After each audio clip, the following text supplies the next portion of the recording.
ஒரு பக்கம் சுந்தரமே பயங்கர பயத்தோட வீட்டுக்கு போயிட்டு இருக்காரு. சொல்லப்போனா சொன்னபடி 2 நாளைக்குள்ள 5 லட்ச ரூபாய் ரெடி பண்ணுமே, எப்படி ரெடி பண்றது அப்படின்னு சொல்லி யோசிச்சுட்டு இருக்காரு.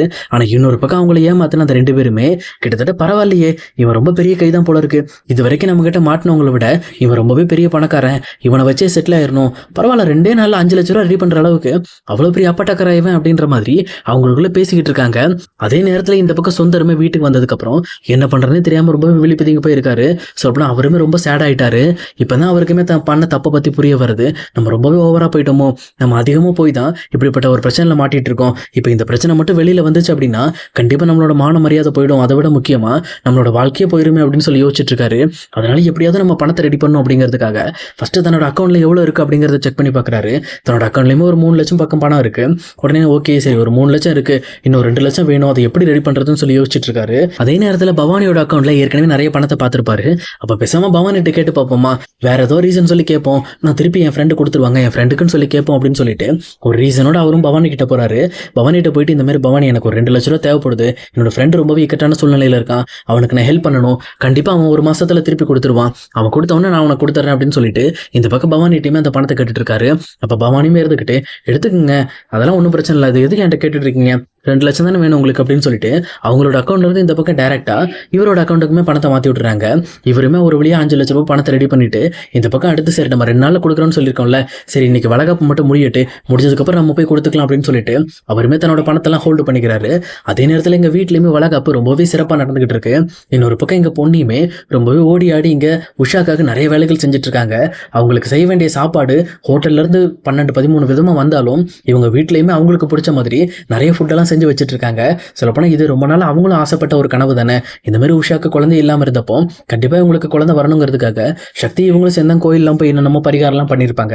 அதெல்லாம் நினைச்சு பார்த்துட்டு ஒரு அருமையான குழந்தை பிறக்கணும் அப்படின்னு சொல்லிட்டு அவங்களுமே இதெல்லாம் அவங்களுக்காக பண்ணிக்கிட்டு இருக்காங்க. அதே நேரம் இங்க யாருமே பொண்ணியை கண்டுக்காம அவங்கள ஒரு வேலைக்காரி மாதிரி ட்ரீட் பண்ணிட்டு இருக்காங்க. அதே நேரத்தில் வெண்ணிலாம ரொம்பவே அட்வான்டேஜ் எடுத்துக்கிட்டு ஏய் இதை எடுத்துட்டு போய் வை, அதை எடுத்துட்டு வா அப்படின்னு சொல்லிட்டு பொண்ணியை பயங்கரமா அதிகாரம் பண்ணிட்டு இருக்காங்க. இன்னொரு பக்கம் இங்க பிரீத்தியுமே இவளை கண்டிப்பா இந்த சமயத்தில் தான் நம்ம பழி வாங்க முடியும், அது மட்டும் இல்லாம இவ்வளவு பயங்கரமா கடுப்பேற்றணும் அப்படின்னு சொல்லிட்டு அதே நேரத்தில் அவங்களுமே பொண்ணுக்கு பயங்கரமான வேலை வச்சுட்டு இருக்காங்க. அப்ப இதெல்லாம் பார்த்துட்டு இருக்க சந்திரசேகர், சண்முகம், சக்தி எல்லாருக்குமே கொஞ்சம் கடுப்பா தான் இருக்கு. பட் இருந்தாலும் ஃபங்க்ஷன்ல எதுவும் பேச முடியாது அப்படிங்கிறதுனால அவங்களுமே அமைதியாயிடுறாங்க. ஆனா அவ்வளவு பெரிய ஃபங்க்ஷன்லயுமே இங்க தனியாவே சுந்தரோட முகம் மட்டும் ரொம்பவே வாட்டமா தெரியுது. அதை யாரு கவனிச்சாங்களோ இல்லையோ தெரியல, ஆனா பொண்ணு மட்டும் தெளிவா கவனிச்சிடுறாங்க. அப்ப கரெக்டா சுந்தர் பக்கம் போயிட்டு என்னாச்சு உங்களுக்கு ஏதாவது பிரச்சனையா அப்படின்னு சொல்லி சுந்தர்கிட்ட கேட்கறாங்க. இங்க சுந்தரமே அவர் இருந்த டென்ஷன்ல என் பிரச்சனை உனக்கு எதுக்கு, உன் வேலையை நீ பாரு, தேவையில்லாம என் பிரச்சனைல தலையிடாது அப்படின்னு சொல்லிட்டு சம்மந்தமே இல்லாம பொண்ணியை கத்தி விட்டுறாங்க. அப்பதான் அவருக்கு சுந்தருக்குமே புரிய வருது, அப்ப நம்மளோட முகம் கொஞ்சம் டிஃப்ரெண்டா இருக்கு, அதனாலதான் பொண்ணி கண்டுபிடிச்சிட்டா, நம்ம ஏதோ பிரச்சனைல இருக்கிற விஷயம் அவளுக்கு தெரியுது, ஆனா இது பிரச்சனையை வெளியில தெரியாம நம்ம பாத்துக்கணும் அப்படின்னு சொல்லிட்டு ரொம்பவே அமைதியா அந்த இடத்த விட்டு கிளம்பிடுறாரு. அதே நேரம் இங்க உஷாவோட அம்மாவுமே இந்த பொண்ணு எப்ப பார்த்தாலும் நம்ம குறுக்கால வந்து தேவையில்லாத பிரச்சனை பண்ணிட்டு இருக்கா, அவ முதல்ல இந்த வளகாப்புல இருக்கக்கூடாது அப்படின்னு சொல்லி அவங்களை அவமானப்படுத்தி வெளியில அனுப்பியும் பாக்குறாங்க. அதே நேரம் அதுக்கேற்ற மாதிரி ஜெயாவும் இந்த மாதிரி இவளை யார் இங்க கூப்பிட்டா, இந்த மாதிரி நீங்க தேவையில்லாம கூப்பிட்டு பிரச்சனை பண்றீங்க அப்படின்னு சொல்லிட்டு சந்திரசேகர்ட்டையுமே ஒரு சத்தம் போட்டுட்டு இருக்காங்க. அப்ப பொண்ணுமே யாருக்கிட்டையுமே எதுவுமே சொல்லாம எப்பவும் போல தன்னோட இடத்துக்கு கிளம்பி அதாவது மொட்டை மாடியில் இருக்க அந்த குடிசைக்குமே போயிடுறாங்க. இதுக்காக நான் எந்த ஒரு காரணத்து கொண்டும் இந்த மாதிரி ஒரு ஃபங்க்ஷன்ல நம்மளால ஒரு பிரச்சனை வந்துடக்கூடாது அப்படிங்கிறதுக்காக தான். இன்னொரு பக்கம் அந்த ஃபங்க்ஷன் ஒரு வழியா முடியுது. முடிவுக்கு வந்ததுக்கு அப்புறம் இங்க சுந்தரமே அந்த பணம் 5 லட்சமே எடுத்துக்கிட்டு டேரக்டா அந்த பொண்ணுக்குமே கால் பண்றாரு. அவங்களுமே இந்த பக்கம் ஒரு இடத்த சொல்லி டேரக்டா ஒரு பப்ளிக் பிளேஸ்ல மீட் பண்ணி அந்த பணத்தை மாத்திக்கிற மாதிரி ஒரு பிளானுக்கு வராங்க. அதே நேரம் அந்த பொண்ணோட ஹஸ்பண்டும் டேரக்டா அந்த இடத்துக்கு வந்துடுறாங்க. அப்ப சுந்தரமே ரொம்ப பதட்டத்தோட அந்த பணத்தையுமே எடுத்துட்டு வந்து இங்க பாருங்க சார், நான் பண்ண தப்பு தான், என்ன மன்னிச்சிருங்க, இதுக்கு மேல தயவு செஞ்சு இந்த மாதிரி தப்பு நடக்காது, நீங்க பாருங்க, அது மட்டும் இல்லாம இந்த பணத்தோட நான் நிறுத்த போறது கிடையாது, அவங்களுக்கு கண்டிப்பா பாடுறதுக்கு நான் சான்ஸ் வாங்கி கொடுத்துருவேன் அப்படின்னு சொல்லிட்டு இந்த பக்கம் சுந்தரமே வாக்கு கொடுக்குறாரு.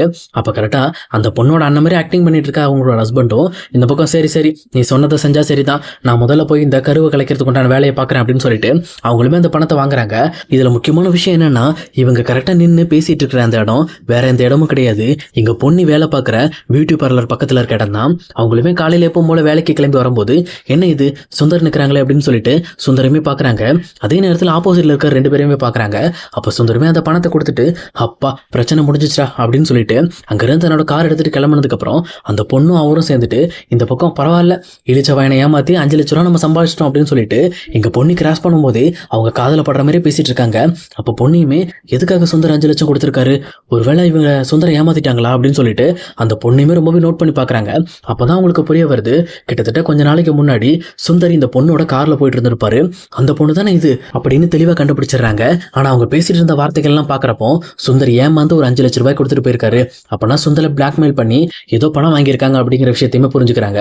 அப்போனா சுந்தர் வந்து ஒரு பெரிய பிரச்சனையில் மாட்டிட்டு இருக்காரு. அதனால தான் அவர் நேற்று கூட முகம் சரியில்லாமல் இருந்தார் அப்படின்னு சொல்லி புரிஞ்சுக்கிறாங்க.